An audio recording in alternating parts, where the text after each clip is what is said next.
Today we are going to be installing 322 feet of chestnut brown vinyl, 6 foot tall, no mess, no dig. The first step is going to be getting our string line up, making sure it's nice and tight, we have a straight line. Then we lay out our posts while our guy who is pounding starts pounding the posts. He likes to throw the donuts on and then he'll pound those posts so that they're about 48 inches sticking out. We like to go below the frost line. The average frost line here is 48 inches, so we go anywhere from 48 inches to 60 inches. So I don't know if you guys realize this, but the profile of vinyl really does matter. If you go to Home Depot or Menards, you're getting something that's like that thick, and even on some of the other contractors around here that are selling you vinyl are selling you a thin wall vinyl. This is thick wall vinyl. Look at how thick that is. You know, you can punch that and it's not going anywhere. We got Anthony pounding posts. If you notice, he's got his donuts on already. He's got his spacer so he knows where the sections are. Once he pounds that to height, I have a screw gun over here. There it is.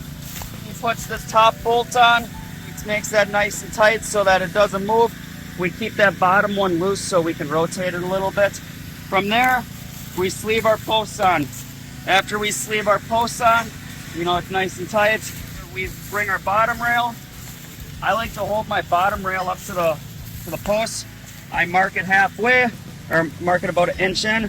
I bring it back, I cut it, I pop it in. Then after that, we throw our channel in. I put a screw up on top, screw in the middle, screw on the bottom. After we do that, we're throwing in pickets. These pickets are tongue and groove and they interlock, so we got to slide them in. We get all full pickets in, and then at the end, I take my measurement at the bottom because my bottom will always be the measurement that I want. My top could be pushed in a little bit, but my bottom measurements, if I take that measurement and cut it, it'll pop that top to where it needs to be. Then once I got all the pickets in, I put my top rail in. If it's a cutter section, I would put screws in the top so that it can't pop out. But because this was a full section, I got tabs in here. If I try to pull it out, it's not going out.